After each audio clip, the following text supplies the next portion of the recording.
All right, today I'm gonna be working on setting up some pillar gauges in the Lightning, and I was just gonna kind of go through what I bought, what I'm using, the gauges I'm using, and kind of how I'm gonna wire it up for getting power and kind of keeping a neat wiring route for everything.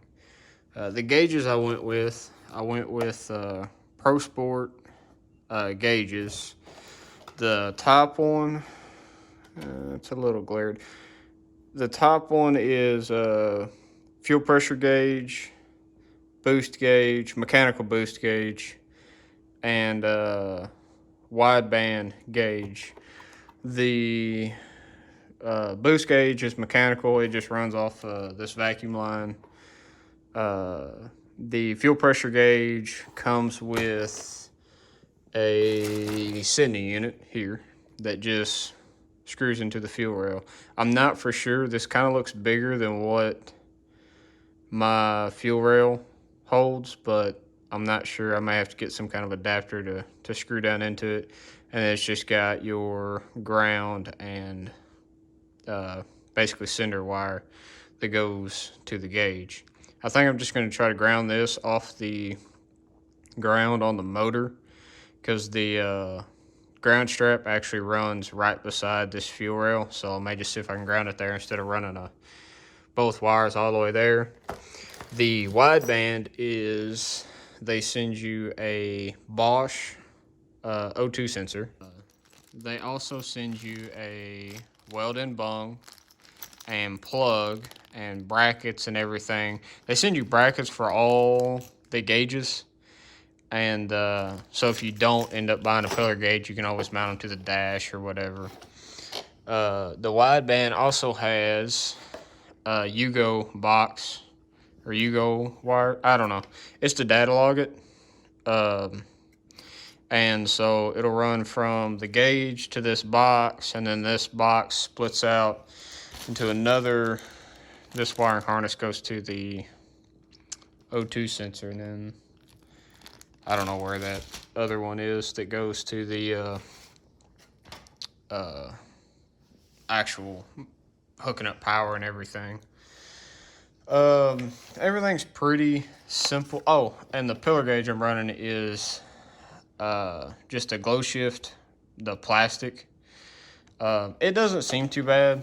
Right now I've only got one. The way this is done is if you were looking at a glow shift pillar gauge. So the way they attach it is it doesn't replace this original pillar. It actually goes on top of it, and you drill these little holes and put these little snap pieces in it, like, the factory kind of plastic things. And so you just got to do your best to pull it as tight as you can. Like I said, mine's not attached. It's only got one in it, so I'm going to try to get all this plastic that shows out. But if you don't, you're going to see it. So it's okay. I mean, I don't know I think the only other company that sells anything for this is AM, and maybe that, I don't know. I don't know. Theirs may be the same way. I mean, this is definitely the most cost-effective way of doing it because you're still using the factory snaps that, always just strip out and tear off anyway. So I guess it's better than using aftermarket. So you're still using good clamps, but anyway, it's not bad. I mean, the fit and finish I think, will be okay, and the finish isn't bad on it. It's not, I don't know if you can see, so you can kind of see the texture there on the black. It's a little different. It's a lot shinier than the factory, even just the gray and black in the truck, but I don't think it's going to stand out. It doesn't actually butt up against anything else that's painted that color, so not a big deal. The wiring diagrams, they send you wiring diagrams. This is the mechanical. It's pretty self-explanatory. Oh, the gauges, I went with green for the like the nighttime running lights. So, because I'm hoping it's going to match the gauge cluster and all the other switches in the truck, but I'm going to try to wire that up to when the headlights come on, these will come on. And, oh, and the wideband also. Everything's got actual needle gauges on it, except the wideband has, you can kind of see it down there in the bottom, it's also digital. I wanted a little bit more precise on the wideband. The boost gauge and the fuel pressure is really more for reference, and the wideband's more the important one I need. Everything showed up pretty quick. They are back ordered on these widebands, but happened to just get mine. I guess they had one, and I think it was in within a couple days. So, like I said, I've got all this already hooked up and wired in. I'm gonna do a little bit. I'm gonna tape it up, make it a little bit nicer and neater. But I've already got it heat shrunk and soldered together. So now I can tuck it all in there and slap the pillar gauge up there and start getting everything hooked up. All right, so I've got all the gauges in, I've got all the wiring nice and neat, but I wanted to show, and I guess I'll pull this kind of down, what I did to route the wires. So right now all I've done is just kind of set it up there, but all I did was just take the rubber weather stripping down, and you can actually get in here and tuck it all. This is where all the factory wiring is.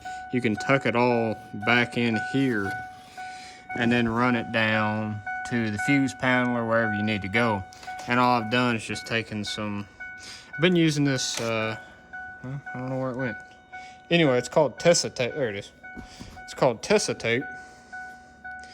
And it's just like some felt tape that a lot of the car manufacturers are using, and it's not going to be all sticky like this old electrical tape gets when it gets hot and cold and hot and cold. But anyway, I was just going to show you where I route all this, taped it all nice and neat together, and then get it all tucked up in here and try to get it wired in. So just kind of documenting. It doesn't quite fit as good. I mean, this is going to get covered up by the weather stripping, so I'm not that worried about. But the inside has this gap that I know is going to show, but I don't really know what to do. I don't like it, but I don't know. I don't want to paint it because I don't know if it's going to match. I don't know.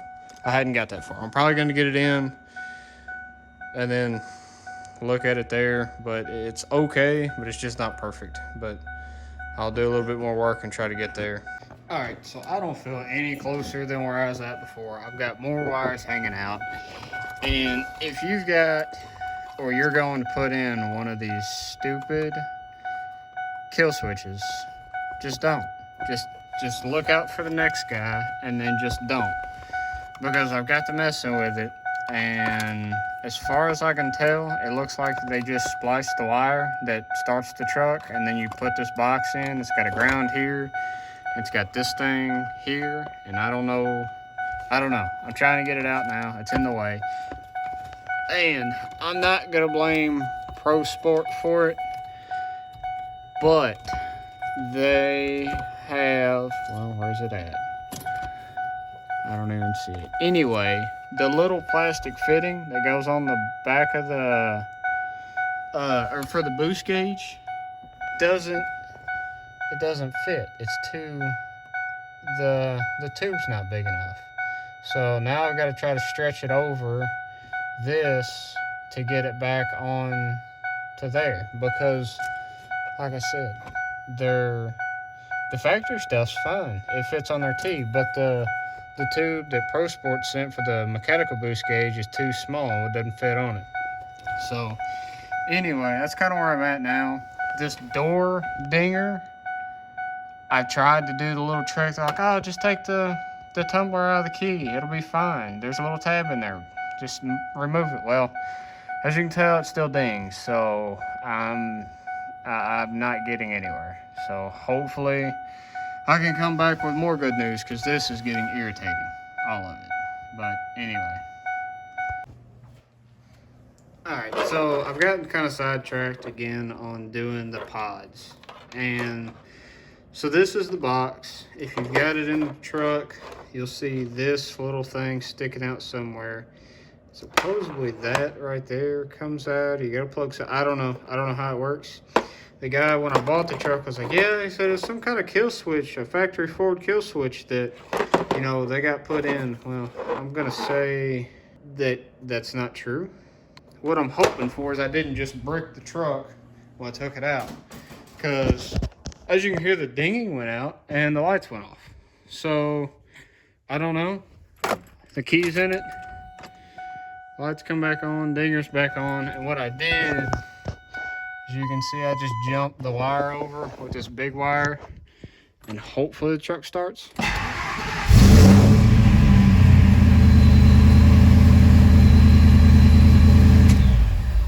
All right, cool. I didn't kill the truck, because the thing is, if you pull that wire out,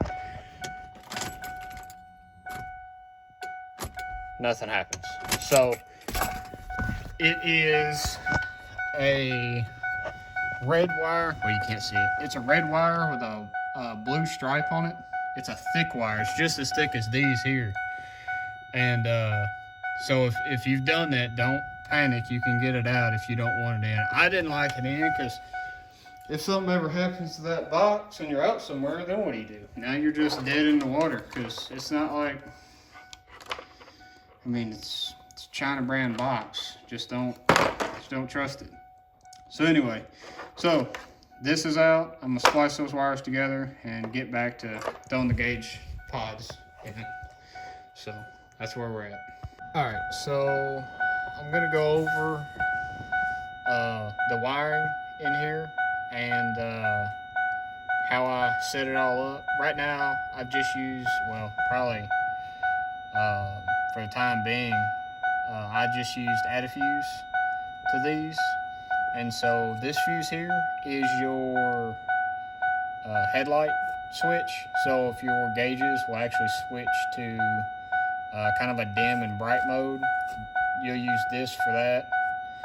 This is for your ignition, 12 volt ignition. So when you switch your key on, this comes on, and this is constant. The only one of these gauges that needs a constant power is the wideband. The wideband needs constant 12 volts. Everything else just needs ignition power. And on your schematics, it'll actually show 12 volt accessory power red, and then your white accessory on power. You can tie all those together and hook those up as long as your red is just accessory and doesn't say constant. The wideband actually says constant 12 volts, so that's the only one that'll be different, and then just tie your white in with the rest of the ignition power. And then I just grounded it right here on the frame, and then I'm gonna go through. I actually had it all tied up, but just to document all of it, I just wanted to show, I kind of undid it all just to show you how it's done. And here's kind of the fit and finish of the gauges. They actually look really clean in here. When there's no light on them, they're just solid black. You actually, the lenses are basically tinted, so you actually can't see what it is right now. The light's on the camera, but the fit and finish is really good on them. Everything seems to tuck up pretty tight. So I'm gonna go ahead and kick the power on.